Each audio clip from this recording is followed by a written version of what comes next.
HooHooHooRobin. All right, so we're in FHM magazine, the latest yeah. issue, the February issue with Terry Hatcher on the cover, and we tell one of our stories, true story of the month, and it's illustrated. They gave us a whole page. It was our little Thanksgiving thing we did. This bit, by the way, it definitely bordered on the wacky. You think? You know? Well, yeah, it's one of those kind of. It sounds like a radio type gag, you know. yeah, but I don't think I don't know. It didn't turn out as a wacky bit. No, it certainly didn't. That's why it went horribly wrong. There were cops involved and everything.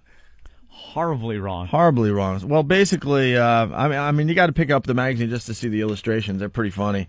But basically, this is what happened. It says, Opie, in November 1997, we had this competition where we were going to let 50 turkeys loose in a field, and listeners would get a chance to catch one. Thanksgiving was coming around, the holidays, so we figured we'd have a contest.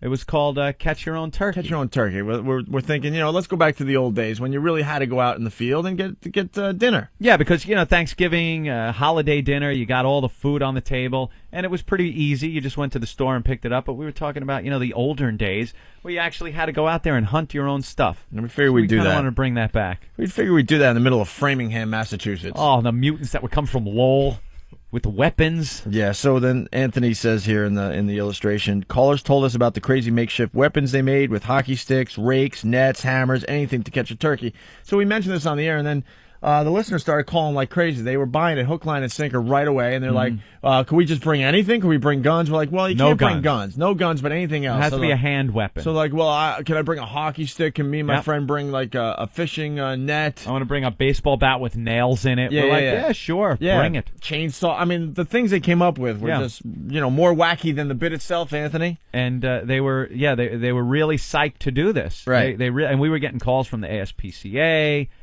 Very angry calls from animal rights activists. They did not want us to go forward with this. It was a pretty big story for the time. Oh, of course it was. And then, the day came that we were going to do this in this field in Framingham.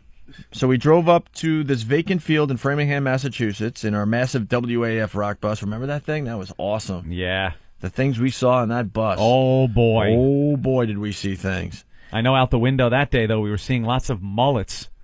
Oh, those Massachusetts. You definitely weren't getting the cultured, educated people from Boston coming to this event. They came out of the woodwork for this one. It was mullets from Lowell. It was Worcester. And Worcester, yeah. It was like a touring bus for bands, but it was our broadcast center. There were hundreds of listeners who showed up, all with stuff that looked like they're going after Frankenstein. Yeah, they pretty much had everything except like the torches lit. Looked like an angry mob. Angry mob. And we could not believe that the people were showing up with their baseball bats and their hockey sticks and their crowbars and their pitchforks and golf clubs. I mean, you name it, they had it. Everyone had the secondary video game weapons that you only have when you don't have any guns on you. Yeah. That you got to break out. Yeah. A shovel. Exactly. All right. And the illustrations is really, really fantastic in this little piece. We're going to have to scan it or something. All right, so then we told everyone that the turkeys were out there in the field. I mean, this was a huge field. And we're like, oh, no, they're a good quarter mile away. You got to get out there because the turkeys are a little scared, so they're far out there in the woods. Some dopes had turkey calls, those things that they would, blow into. Yeah, they showed up with, I forgot that, with hunting gear and everything, wearing camo, too. Camo and stuff. Mutants. So we told everyone that the turkeys were out there. Then we counted down to 3 and let them loose. What we didn't tell them was that we had actually put paper turkeys out in the field, not real ones. That was the gag. Paper turkeys? Paper. Did I mess up that word too? No, you said put. So put. You said it so correctly, so perfectly that I figured I'd say paper. I walk around my neighborhood now just going put. Do it fast, and people think you're driving an imaginary car. Put. Yeah, that was the gag. We hid stupid paper turkeys, but the listeners bought it hook, line, and sinker. See, that's a little zany. I know. Hey, it's paper turkeys. Up in the trees. Yeah, we had them under some leaves, near some rocks, out in the field. And they're not real turkeys, obviously. And if they caught it says here if they caught a paper turkey, but if they found one of these paper turkeys, they would bring it back to the rock bus we were broadcasting in. No, and we're thinking they wouldn't be pissed off, and we're like, thanks for being part of the gag, and we give them a gift certificate for a frozen turkey for their family for Thanksgiving. They Simple, can go right? down to Shaw's and pick up a turkey. Yeah. So, My Chester loves turkey. He also loves prime rib. he obviously did like the prime rib that day. But he didn't like kicks in the side. He definitely liked the prime rib, Anthony. Oh, yeah, he did. Yeah. And so did I after I rinsed it out under the sink to get all the dog hair off it. You must have been hungry, man. I was very hungry that day. You got to be hungry if you're willing to kill a dog and I eat. didn't kill no dog. Oh, okay. Stop with the rumors. All right. All I know is my prime rib was on the rug. The dog was doing coke. Where the cat liked to, lay and... Right. And there was a lot of cat hair and dog hair on it, so I decided to just rinse it out under the sink and enjoy my prime rib as the Knicks are in the playoffs. Chester, is that you? What happened? All I remember, though, is I was upstairs in the kitchen getting, some soda pop or something. Uh-huh. And I love how the only pieces of this story get out at a time. Got to put it together like a puzzle, I guess. That's right. That's why this show is so brilliant. We make you listen longer with this soap opera. Longer. So I remember, the Knicks were about to begin. They were in the playoffs. I had my prime rib dinner on a little TV tray, nice baked potato, little salad. Potato? Little butter for the potato. Everything was perfect. Nice, right? Perfect prime rib. Big game coming on. I'm like, I need a refreshment. Sure you do. So I went upstairs to get the soda pop.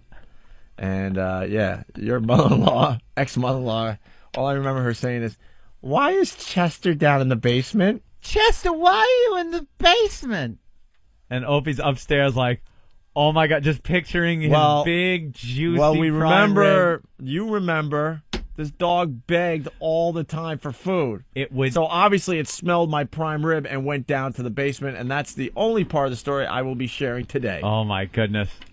But when you're up there and you're getting your little sody pop, and my ex-mother-in-law goes, Chester, where are you?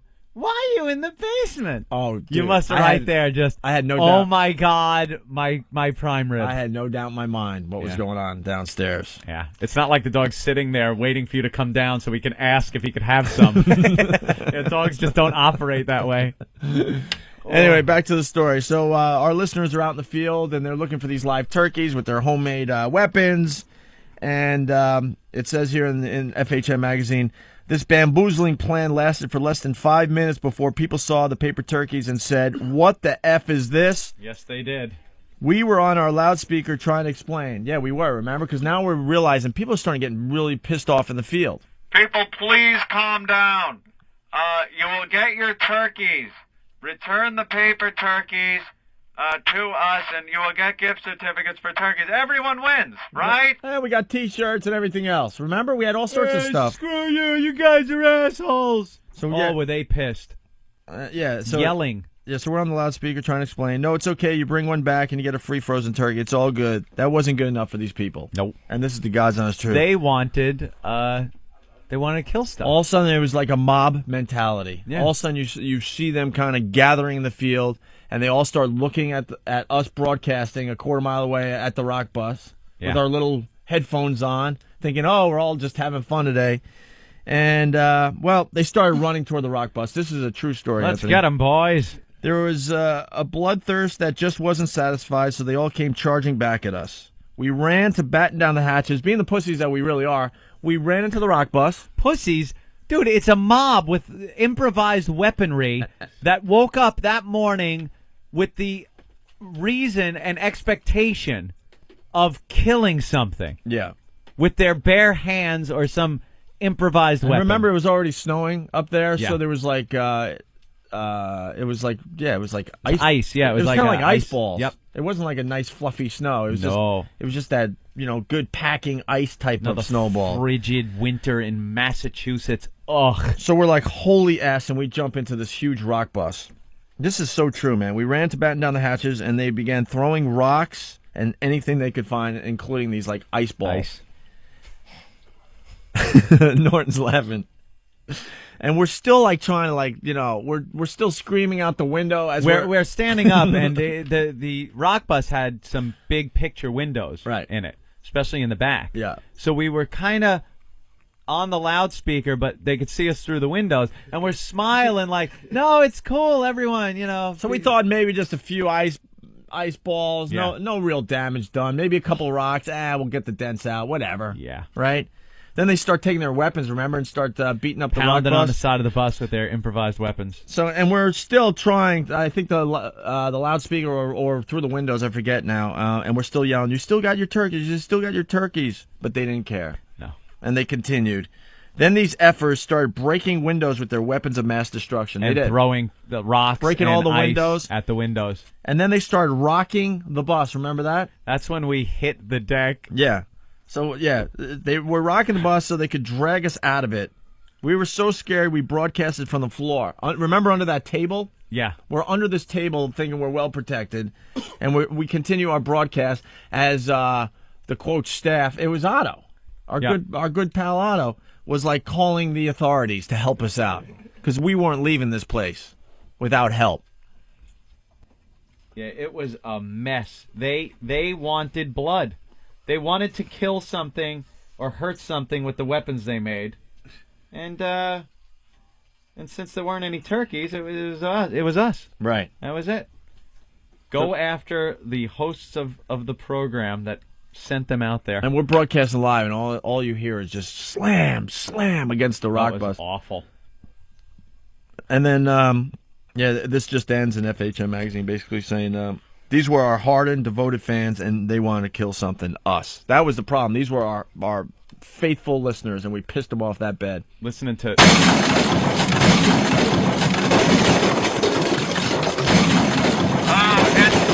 don't forget the WAF Christmas party. Get your tickets now. Like Opie's still trying to read the liners and stuff. Yeah. Coming up, the new one from Limp Bizkit. Stick around. Oh, Jesus. We'll be right back. Don't go anywhere. People, you'll get your turkeys. You're listening to the only station that really rocks. WAAF.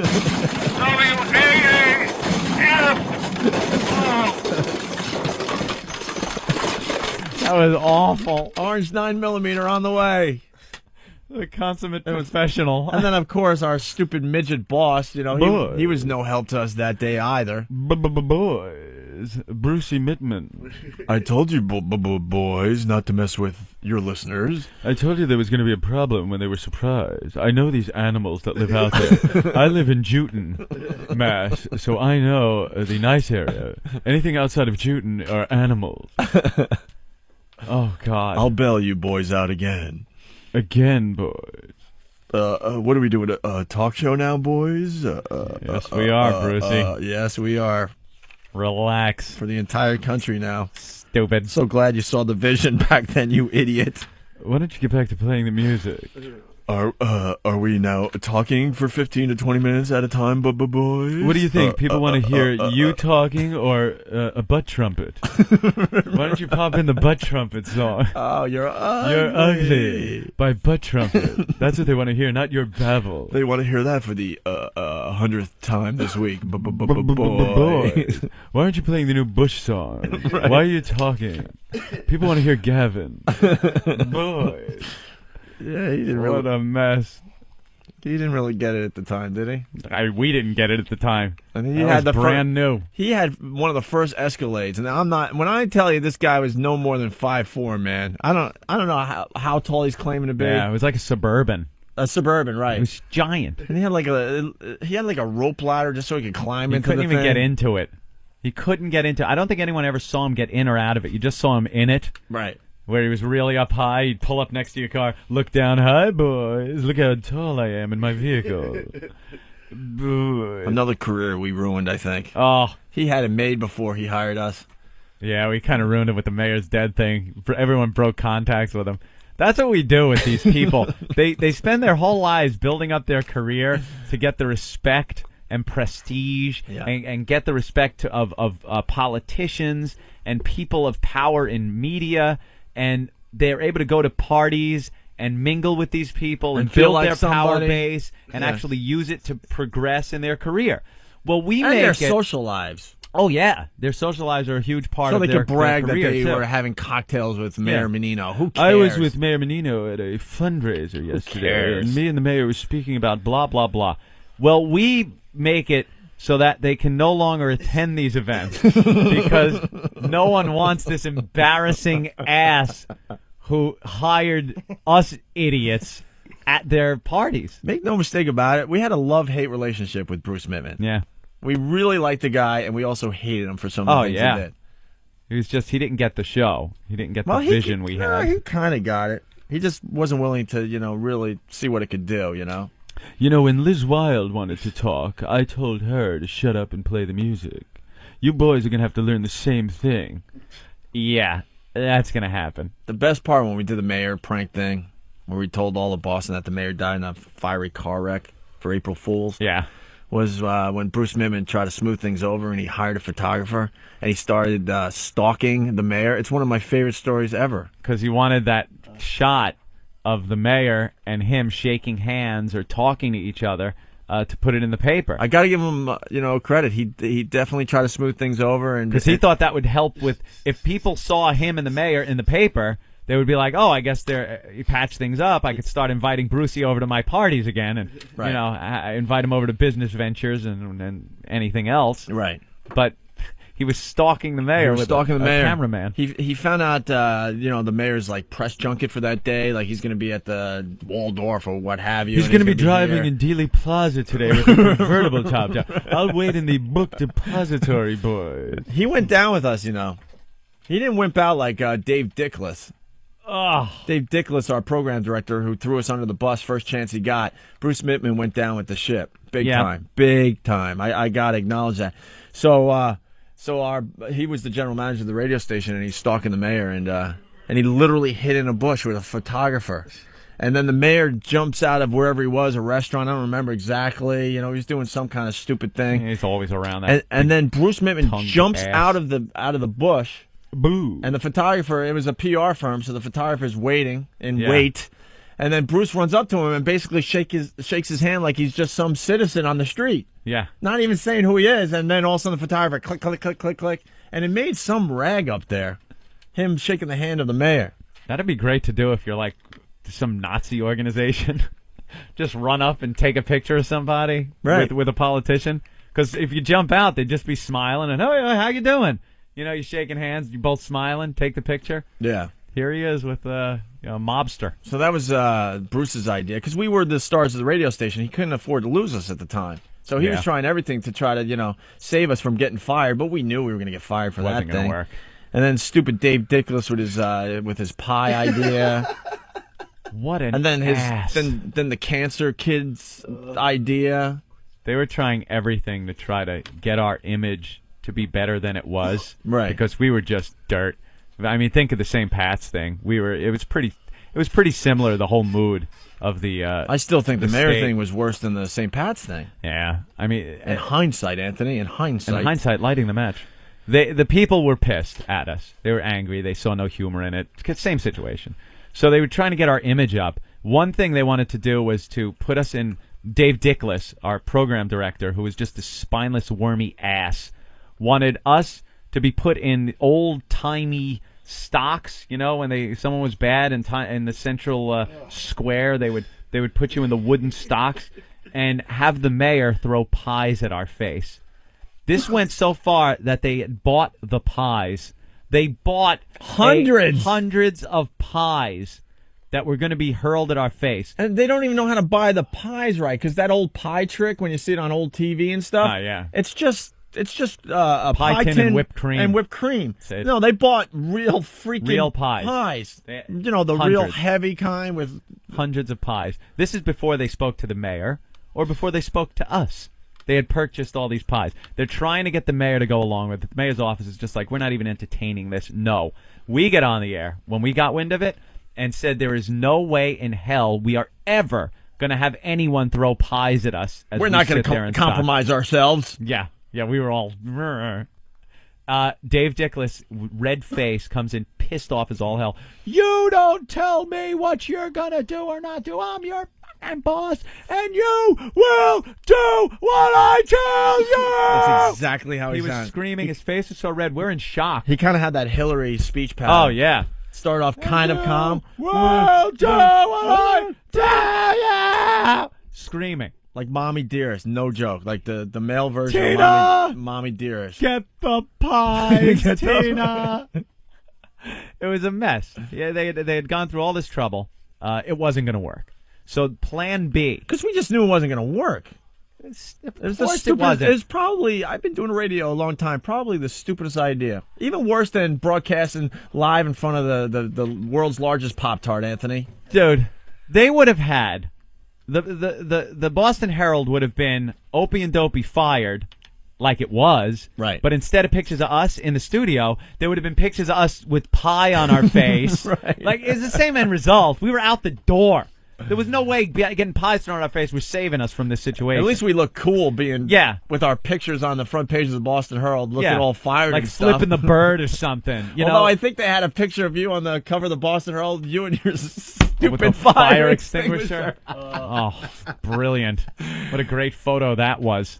Another brilliant moment where it was like, take the picture and don't get any approval, just put it out. And not thinking that it would ever be used on the front page of a paper. There it was. Oh, it was awful. Awful.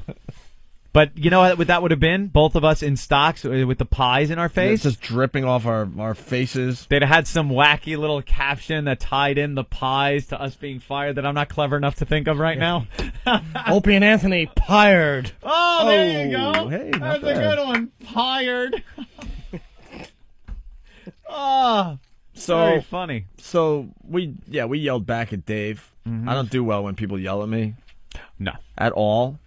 I don't think most people do, but Right. it just brings me back to a place I'd rather not visit, so I just lose my mind. So then they're like, okay, obviously they're not going to do that, but they're the stars of our radio station. We still got to figure this out. So their plan B was to take the pies to a children's hospital. This is their great plan B. And send that same photographer from the PR firm. Yeah, the one that jumped out with Brucey. And we would deliver the pies, the 100 pies, to the kids at this fine hospital. And then we'd all get a photo op, us with a pile of pies and a bunch of kids behind us and around us. And, Opie and Anthony do a good thing for the cancer kids is what it turned out to be. It was pretty much terminally ill children. So we're sitting there in the lobby with all these pies on forklifts, and honestly, we were dazed and confused. We were like, what the hell is going on? We're kind of going, I got to admit, we're sort of going with the idea at first. Well, it was all damage control. And we were caught up in this whole whirlwind of trying to save our jobs and trying to do what the station and the company said, trying to keep our careers going. So, yeah, we got caught up in this, and we're listening to every idea that comes around, even though we weren't going to do the pie thing. Mm-hmm. This was one of those things. All right, guys, you're supposed to be here at this such and such time with the pies. Go, and a photographer will be there. We're like, all right. And then as we're sitting there in the waiting room, and these little terminally ill children are coming around. They're coming from every hallway and every doorway. I mean, just every little nook and cranny. They're coming from behind couches. I mean, they're just gathering in the lobby for the big presentation of the pies. It starts occurring to Opie and I that this is one of the scummiest things that has ever been concocted to try to save someone's ass. It was me and you, and it hit us at the same time. Mm-hmm. We looked and it was like, do you feel good about this? No. Not at all. Yeah, this is the wrong. So we're going to exploit this situation and these kids to try to save our asses. So Anthony and I are definitely looking at each other like, oh man, this just is not adding up. This isn't good. And remember, some of the kids took like extra long time because they were barely functioning anymore, and they were in wheelchairs with oxygen. Oh, it was horrible. And then just about everyone's there, but remember we had to wait for Billy or whatever that guy's name was, the kid. who was just the worst dude. off, and they had to have like 3 or 4 nurses that had to be with him at all times, because just moving him from the room to the lobby was a really big deal. Remember? Pretty risky move, but it's worth it because he'll have a little smile on his face when he sees the pile of pies. I was going to say it was the Christmas season, and it wasn't, obviously, because we got fired in April. But the reason why I'm thinking it was the Christmas season is all of a sudden now Billy's there, and he's got his nurses around him, making sure, reading all the meters on all his equipment that's keeping him alive. Oh. And then all of a sudden, one of the ladies in charge goes, okay, now we're going to have a few sing-alongs. And then they started singing Christmas carols. And now, my goodness, that's a little out of place, isn't it? Christmas carols, it's April. It's spring. Right. This isn't the time to sing Christmas carols. It's springtime in Boston. Right. So then, what was the song the girl sang? The little Silent Night. It was Silent Night? Of course. It was it was Cindy Who from Whoville, basically. Cindy Who from Whoville. It was basically Cindy. Yeah, she was beautiful. Yeah. Beautiful little blonde child. And she's singing Silent Night. All she needed was a little cowboy hat and 6 shooters by her side, those little boots, and a garrote around her neck. Jesus. So then... All right, Jimmy, calm down. Jesus. So then she's singing a beautiful rendition of Silent Night. I'm trying to hurry up because we have to take 2 breaks an hour, and it's not working out too well this hour. All right. We're going to have to break, come back for 2 minutes, and break again, I guess. Uh-oh. So then she's singing Silent Night. Yeah. And one of the nurse ladies kind of leans over to me, and she goes, you know what? I go, what? You see Cindy singing there? I'm like, yeah, real nice. I could appreciate some nice singing, right? Sure. She goes, she's not going to make it to this Christmas. She won't see Christmas. That's why they were singing Christmas songs. Right. Because they weren't going to be there for the real Christmas. And I think you heard at the same time, because that was where we basically say, that's it. Cut. Not even cut, because we didn't want the kids to know what was going on, but now we understand that this is really, really a awful idea. And we took our anger out on the photographer. Yeah, we go to the photographer right up to his face. We go, look. Get out of here. We go, get the F out of here. One picture. We're leaving right now unless you leave. Yeah. Not one picture will be taken of us, with the cancer kids so it could be in a publication somewhere. Try to bail our sorry, dopey asses out of trouble. So then trouble. the PR guy is calling boys, our boss Bruce Mittman and all that. But boys, this would be a great photo op. So we, nicely gave them the pies without a photographer. We thanked them for having us, blah, blah, blah. Enjoyed the pies. Happy holidays, even though it's April. Mm-hmm. And we were out of there. Here's a pie and a satin pillow. And we were out of there. That's right. Oh, it was awful. Absolutely awful. But that's another, Dave Dickless great idea. Let's exploit some dying children to try to bail Opie and Anthony out of trouble. Ugh. So, at least they didn't come up with those wacky ideas after the church episode. No. We have so many stories, and I don't know. We're getting close to really figuring out this book, I guess. Robin,